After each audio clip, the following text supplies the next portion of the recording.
Sir, ಇವತ್ತು ಜನಕ್ಕೆ ಮಂಡಿ ಆಪ್ರೇಷನ್ ಅಂದರೆ ತುಂಬ ಭಯ ಇದೆ. ಆಪ್ರೇಷನ್ ಮಾಡಿದ್ರೆ ಓಡಾಡ್ತೀವೋ ಇಲ್ವೋ, ಮಂಚ ಇಟ್ಕೊಂಡ್ಬಿಡ್ತೀವೋ, ಎಲ್ಲ ವಯಸ್ಸಾಗಿರೋರು ಇರ್ತಾರೆ. ನಾಳೆ ದಿನ ನಮ್ಮ ಕೈಲಿ ಏನು ಮಾಡೋಕ್ಕಾಗತ್ತೆ, ಏನು ಮಾಡೋಕ್ಕಾಗಲ್ಲ. ಎಲ್ಲ ಈಗ ಮಕ್ಕಳ ಮೇಲೆ ಜಾಸ್ತಿ ಡಿಪೆಂಡೆನ್ಸಿ ಆಗಿಬಿಡುತ್ತೆ, ಇನ್ನೂ ಅವ್ರ ಮೇಲೆ ಬರ್ಡನ್ ಆಗಿಬಿಡ್ತೀವಿ, ಈ ಥರ ಎಲ್ಲ ಭಯ ಇರುತ್ತೆ. ಸೊ ಎಷ್ಟೇ ನೋವು ಇದ್ರೂ ಸಹಿಸ್ಕೊಂಡು ಆಪ್ರೇಷನ್ ಮಾಡಿಸ್ಕೊಳ್ದೇ ಜೀವನ ಕಳೀತಾ ಇದ್ದಾರೆ.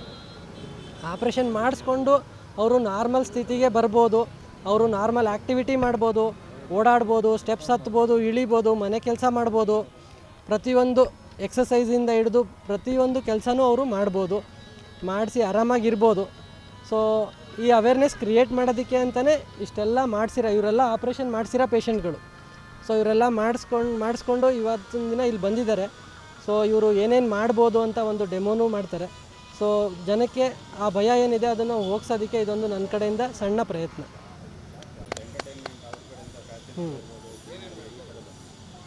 ಸೊ ಇವತ್ತಿನ ದಿನ ಏನಂತಂದರೆ ನಮ್ಮದು ಹಾಸ್ಪಿಟ್ಲ್ ಆ್ಯನಿವರ್ಸರಿ ಕೂಡ ಇದೆ. ಅದ್ರ ಜೊತೆಗೆ ನಮ್ಮ ಪೇಷಂಟ್ಸು ಏನೇನು ಮಾಡ್ಬೋದು ಅಂತ ಹೇಳೋದಕ್ಕೆ ಒಂದು ಡೆಮೋ ಥರ ಇದು ಮಾಡೋದಕ್ಕೆ ಅವ್ರ ಕೈಲಿ ಒಂದು ಫ್ಯಾಷನ್ ಶೋ ಆರ್ಗನೈಸ್ ಮಾಡಿದ್ದೀನಿ.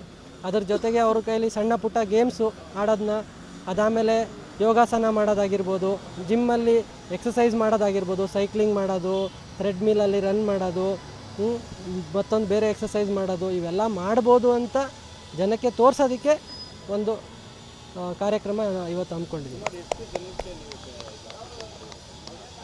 ಸರ್, ಇಲ್ಲಿ ನಮ್ಮ ಆಸ್ಪತ್ರೆಯಲ್ಲಿ ಈ ಆಸ್ಪತ್ರೆ ಶುರು ಮಾಡಿ 2 ವರ್ಷ ಆಗಿದೆ. ಸೊ ಇಲ್ಲಿ ಹೆಚ್ಚು ಕಮ್ಮಿ 100 ಆಪ್ರೇಷನ್ ಇಲ್ಲಿ ಮಾಡಿದ್ದೀನಿ.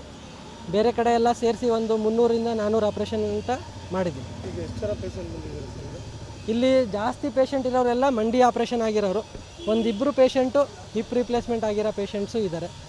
ಅದು ಬಿಟ್ಟು ಜಾಸ್ತಿ ಪೇಷಂಟು ಮಂಡಿ ಆಪ್ರೇಷನ್ ಆಗಿರೋರೇ ಇರೋದು.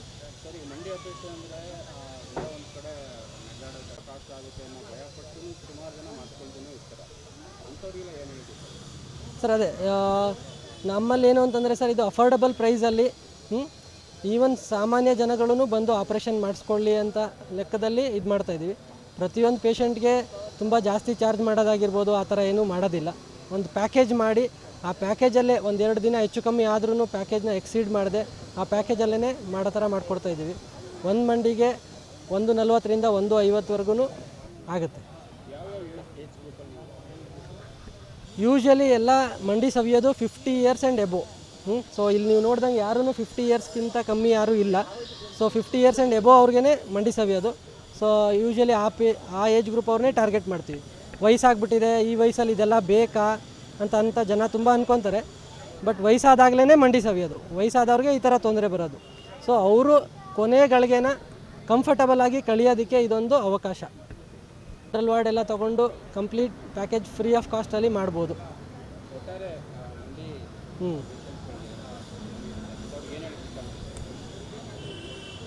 ಅದೇ ನೋವು ಅನುಭವಿಸಿ ಕಷ್ಟಪಟ್ಟು ಜೀವನ ಸಾಗಿಸೋ ಬದಲು ಆರಾಮಾಗಿ ಕಂಫರ್ಟಬಲ್ ಆಗಿ ನೀವು ನಿಮ್ಮ ದಿನನಿತ್ಯ ಮಾಡಿಕೊಂಡು ಈ ವಯಸ್ಸಲ್ಲಿ ಎಲ್ಲರಿಗೂ ಇದೇ ಟೈಮಲ್ಲಿ ಮೊಮ್ಮಕ್ಕಳ ಜೊತೆ ಆಟ ಆಡಬೇಕು ಅಂತ ಆಸೆ ಇರುತ್ತೆ. ಬಟ್ ಆ ನೋವಿಂದ ಆಡಿ ಅವ್ರಿಗೆ ಇಲ್ಲಿ ಆಟ ಆಡೋಕ್ಕಾಗದೇ ಇರ್ಬೋದು ಅಥವಾ ಅವ್ರ ಜೊತೆ ಓಡಾಡೋಕ್ಕಾಗದೇ ಇರ್ಬೋದು. ಸೊ ಅದನ್ನೆಲ್ಲ ಸೈಡ್ಗಿಟ್ಟು ಅವರು ಪ್ರತಿಯೊಂದು ಆ್ಯಕ್ಟಿವಿಟಿ ಮಾಡಿ ಖುಷಿಯಾಗಿ ಕೊನೆಗಳಿಗೇನೆ ಕಳಿಬೋದು ಅಂತ ನಾನು ಹೇಳೋಕ್ಕೆ ಇಷ್ಟಪಡ್ತೀನಿ. ನನ್ನ ಹೆಸರು ಯಶೋಧ ಅಂತ. ನಾನೀಗ 1.5 ವರ್ಷ ಆಯಿತು ಆಪ್ರೇಷನ್ ಮಾಡಿಸ್ಕೊಂಡು. ತುಂಬ ಕೈಗುಣ ಚೆನ್ನಾಗಿದೆ. ಡಾಕ್ಟ್ರು ನಮ್ಮ ಹತ್ರ ದುಡ್ಡಿಲ್ಲ ಅಂದರೆ ನೀವು ಎಷ್ಟು ಕೊಡ್ತೀರ ಅಷ್ಟು ಕೊಡಿಯಮ್ಮ, ನಿಮ್ಮ ಶಕ್ತಿ ಮೀರಿ ನಾವು ಬಲವಂತ ಮಾಡಲ್ಲ ಅಂತ ತುಂಬ ಕೈಗುಣ. ಅವರು ಈ ವಯಸ್ಸಲ್ಲಿ ತುಂಬ ಸಾಧನೆ ಮಾಡಿದ್ದಾರೆ. ನನ್ನ ಆಪ್ರೇಷನ್ ನಾನು ನಡೆಯೋದಕ್ಕೆ ಆಗ್ತಾಯಿರಲಿಲ್ಲ, ಸ್ಟೆಪ್ ಹತ್ತಾಗ್ತಾಯಿರಲಿಲ್ಲ. ನಮ್ಮ ಚಿಕ್ಕಮ್ಮ ಮನೆಗೆ ಹೋಗಿದ್ದೆ, ನಡ್ಕೊಂಡು ಹೋದ ತಕ್ಷಣ ಫ್ಯಾಮಿಲಿಯೆಲ್ಲ ಕ್ಲಾಪ್ಸ್ ಹಾಕ್ಬಿಟ್ರು. ಅವ್ರ ಮನೆಗೆ ಹೋದ ತಕ್ಷಣ ಎಷ್ಟು ಚೆನ್ನಾಗಿ ನಡೆದಿದೆ, 15 ವರ್ಷದಿಂದ ನೀನು ನಡೆಯುತ್ತಾನೆ ಇಲ್ಲ. ತುಂಬ ಸ್ಟೆಪ್ ಹತ್ತೀನಿ, ವಾಕ್ ಮಾಡ್ತೀನಿ, ಜಿಮ್ ಮಾಡ್ತೀನಿ, ಮೊಮ್ಮಕ್ಕಳನ್ನೆಲ್ಲ ಆಟ ಆಡಿಸ್ತೀನಿ. ತುಂಬ ಚೆನ್ನಾಗಿದೆ. ಒಳ್ಳೆ ಕೈಗುಣ, ಒಳ್ಳೆ ಡಾಕ್ಟ್ರು. ಇದ್ರ ಮೇಲೆ ನಾವೇನು ಹೇಳೋಕ್ಕಾಗಲ್ಲ. ಒಳ್ಳೆ ಸರ್. 2 ಮಂಡಿನೂ ಆಪ್ರೇಷನ್ ಆಗಿದೆ ನನಗೆ. ನಾನು ಒಂದು ಹೆಜ್ಜೆ ಮಡಗಬೇಕಾದ್ರೆ 5 ನಿಮಿಷ ಆಗೋದು. ಈಗ 2 ಕಿಲೋಮೀಟ್ರ್ ನಾರ್ಮಲಾಗಿ ನಡೀತೀನಿ, ಮನೆ ಕೆಲಸ ಎಲ್ಲ ಮಾಡ್ತೀನಿ.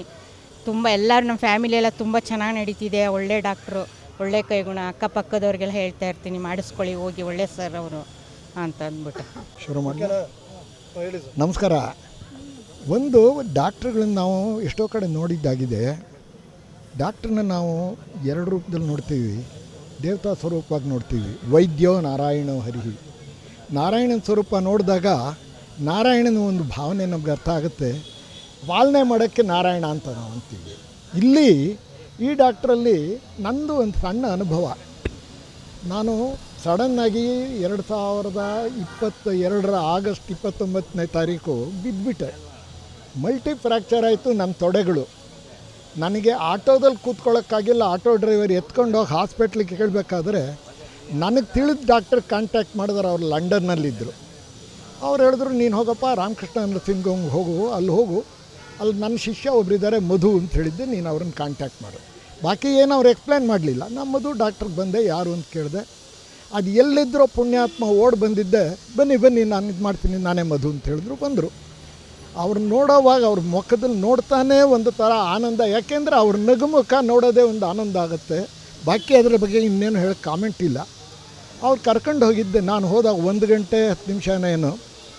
ನನಗೆ ಇನ್ಶೂರೆನ್ಸ್ ವಿಷಯದಲ್ಲಿ ತೊಗೊಂಡ್ರೆ ನನ್ನ ಮಗ ಬೆಂಗಳೂರಲ್ಲಿದ್ದರು, ನನ್ನ ಮೊಮ್ಮಗಳು ಇದರಲ್ಲಿ ಹಾಸ್ಪಿಟ್ಲಿಗೆ ಹೋಗಿದ್ದಾಳೆ. ಬೇರೆ ಯಾರೂ ನನ್ನ ಹತ್ರ ಇಲ್ಲ, ನಾನೊಬ್ಬನೇ ಹೋಗಿರೋದಲ್ಲಿ. ಡಾಕ್ಟ್ರೇ ತುಂಬ ನೋವು ತಡೆಯೋಕ್ಕಾಗ್ತಿಲ್ಲ, ನನಗೇನಾದರೂ ಮಾಡಿದರೆ ನನ್ನ ತಕ್ಷಣ ಆಪ್ರೇಷನ್ ಆಗು. ಏನು ಯೋಚನೆ ಮಾಡಿಬಿಡಿ, ನಾನು ಆಪ್ರೇಷನ್ ಮಾಡ್ತೀನಿ, ಕೂತ್ಕೊಳ್ಳಿ ಮಾಡಿ. ನನಗೆ ಸ್ಟ್ರೆಚರ್ ಮೇಲೆ ಮಲಗಿಸಿ 2-2:30 5 ಗಂಟೆಗೆ ನಾನು ನಿಮ್ಗೆ ಆಪ್ರೇಷನ್ ಮಾಡ್ತೀನಿ. ನಾ ಒಂದು ಮಾತು ಹೇಳಿದೆ, ದುಡ್ಡು ಕಾಸಿನ ವಿಷಯಕ್ಕೆ ನನಗೆ ಹೇಳೋಕ್ಕಾಗಲ್ಲ, ಇನ್ಶೂರೆನ್ಸಿನ ವಿಷಯಕ್ಕೆ ಕಷ್ಟ, ಇದೆಲ್ಲ ಇದೆ, ತೊಂದರೆ ಇದೆ. ಆದರೂ ನನ್ನ ಮಗ ಬರೋ ತನಕ ನೀವು ಏನು ಯೋಚನೆ ಮಾಡಿಬಿಡಿ, ಮೊದಲು ನಿಮ್ಗೆ ಆಪ್ರೇಷನ್ ಆಗುತ್ತೆ, ಆಮೇಲೆ ನೋಡ್ಕೊಳ್ಳಿ.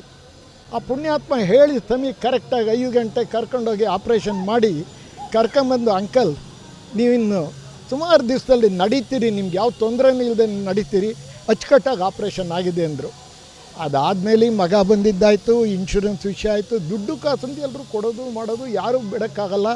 ಇವತ್ತು ನಾನು ತಡ ಮಾಡಿದ್ರು, ಇನ್ನೊಬ್ಬರು ತಡ ಮಾಡಿದ್ರು, ಆ ದುಡ್ಡು ಕೊಡಬೇಕಾದ್ದು ಯಾವ್ದಾದ್ರು ಒಂದು ರೀತಿಯಲ್ಲಿ ಕೊಡಬೇಕು. ಅವರಿಂದ ಕೈಯಿಂದ ಎಲ್ಲಿಂದ ಕೊಡ್ತಾರೆ ಪಾಪ. ಆದರೆ ಅವರಲ್ಲಿರೋ ಒಂದು ಮನುಷ್ಯತ್ವ, ಅವರಲ್ಲಿರೋ ಒಂದು ಭಾವನೆ ನನಗಿಲ್ಲೇ ಇರಬೇಕು ಡಾಕ್ಟ್ರು. ಎಸ್, ಅವರ ಒಂದು ವಿಶ್ವಾಸ ಮತ್ತು ಅವರಲ್ಲಿರೋ ಅಚಲವಾದಂಥ ಒಂದು ಶ್ರದ್ಧೆ ನಮಗೆ ಆನಂದ ಆಗುತ್ತೆ. ಏಕೆ? ಹಲೋ, ನಮಸ್ತೆ. ನನ್ನ ಹೆಸರು ಸಾವಿತ್ರಮ್ಮ ಅಂತ.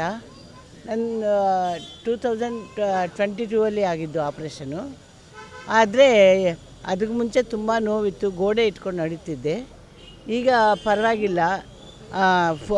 ಆಪ್ರೇಷನ್ ಆಗಿ 4 ಮಂತ್ಸ್ಗೆ ಅಮೆರಿಕಾಗೆ ಹೋಗಿ ಅಲ್ಲಿ ಚೆನ್ನಾಗಿ ನಡೆದು ಎಲ್ಲ ಮಾಡ್ಕೊಂಬಂದಿದ್ದೀನಿ. ಅದರಿಂದ ಯಾರೇ ಆಗಲಿ ಭಯ ಪಡಬಾರ್ದು. ಫಸ್ಟ್ ಕಾನ್ಫಿಡೆನ್ಸ್ ಇರಬೇಕು, ಧೈರ್ಯ ಇದ್ರೇ ಎಲ್ಲದಕ್ಕೂ ಸರಿ ಹೋಗುತ್ತೆ. ಸರ್, ನಮ್ಮ ಹೆಸರು ಬಿಡ್ಡೆ ಅಂತ. ನಾವು ಹುಣಸೂರು ತಾಲೂಕು, ಭಾರತವಾಡಿ ಗ್ರಾಮ ನಮ್ಮದು. ಆಕ್ಸಿಡೆಂಟ್ ಆಗ್ಬಿಟ್ಟು ಸರ್ 9:15 ಆ ತಕ್ಷಣವೇ ಕರ್ಕೊಂಬಂದು ಅಡ್ಮಿಟ್ ಮಾಡಿದ್ರು ನಮ್ಮ ಮಂಜಣ್ಣವರು, MLA ಅವರು ಕಡೆಯವರು. ಆದರೆ AR ಹಾಸ್ಪಿಟ್ಲ್ ಅಂದರೆ ಏನೋ ಅಂತ ಅಂದ್ಕೊಂಡಿದ್ದೆ ನಾನು. ತಗೊಂಡು ಅಡ್ಮಿಟ್ ಮಾಡಿದ್ರೆ ಮಾತ್ರ ಡಾಕ್ಟ್ರು ಅಷ್ಟೇ ಚೆನ್ನಾಗಿ ನೋಡಿದ್ರು ಸರ್. ಒಳ್ಳೆ ಡಾಕ್ಟ್ರು ಸರ್. ಮಾತ್ರ ಅವ್ರ ಆತ್ಮಸಾಕ್ಷಿ, ಆತ್ಮಗುಣ ಚೆನ್ನಾಗೈತೆ, ಅವ್ರ ಕೈಗುಣನೂ ಚೆನ್ನಾಗೈತೆ ಸರ್. ನಮ್ಗೆ ಅಷ್ಟೇ ನಿಗುವಾಗಿ ಚೆನ್ನಾಗಿ ನೋಡಿ ಆಪ್ರೇಷನ್ ಮಾಡಿದ್ರು. ಸಕ್ಸಸ್ ಆಗಿದೆ ನೋಡಿ, ಚೆನ್ನಾಗಿ ತಿರುಗಾಡ್ತಾಯಿದ್ದೀವಿ. ನಾನು ಸ್ವಲ್ಪ ದಿವಸ ಹೋದರೆ ಇದು ಟಚ್ಚನ್ನು ಬಿಟ್ಬಿಡ್ತೀನಿ ನಾನು. ಚೆನ್ನಾಗಿ ಗಂಡ ಹೆಂಡ್ತಿ ಇಬ್ಬರಿಗೂ ಏಟಾಗ್ಬಿಡ್ತು. ನನಗೆ ಮೂಳೆ ಹೊಡೆದೋಗ್ಬಿಡ್ತು, ಹೆಣ್ಣು ಮೂಳೆ. ನಮ್ಮ ಹೆಂಗಸರಿಗೆ 2 ಬೆಡ್ ಕಟ್ಟಾಯಿತು. ಮತ್ತು ಎಲ್ಲ ಅವ್ರು ಚೆನ್ನಾಗಿ ಟ್ರೀಟ್ಮೆಂಟ್ ಕೊಟ್ಟು ಚೆನ್ನಾಗಿ ನೋಡಿದ್ದಾರೆ. ಅಂದರೆ ಆಪ್ರೇಷನ್ ಮಾಡಿ ಒಂದು ಚೂರು ನೋವಾಗ್ದೇ, ಕಷ್ಟ ಇಲ್ಲದೇ, ಒಂದು ದುಡ್ಡು ಕಾಸು ಕೇಳಿಲ್ಲ, ಎಲ್ಲನೂ ನೋಡಿ ಅವರು ನಮ್ಮನ್ನು ತುಂಬ ಚೆನ್ನಾಗಿ ಟ್ರೀಟ್ಮೆಂಟ್ ಕೊಟ್ಟು ಹುಷಾರು ಮಾಡಿದ್ದಾರೆ ಸರ್. ತುಂಬ ಧನ್ಯವಾದಗಳು ಅವರು.